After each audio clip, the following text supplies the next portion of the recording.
ఈ లోకంలో ఏ మనుషుల ప్రేమైనా ఏదో ఒకటి ఆశించే కదా తండ్రి.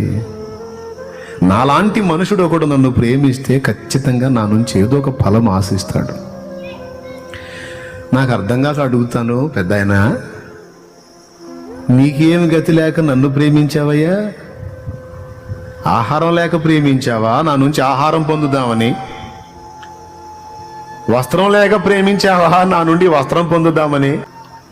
వెండి బంగారాలు లేక ప్రేమించావా నా నుండి అవి పొందుదామని? ఏమి లేక నాయనా నన్ను ఇంత ప్రేమించావు? అయ్యా నువ్వు ఎవరిని ప్రేమించావో తెలుసా? మంచోడిని కాదు ప్రభువా, పాపిని ప్రేమించావయ్యా అంట. యేసు నన్ను ప్రేమించినావు, పాపినైనా నన్ను ప్రేమించినావు.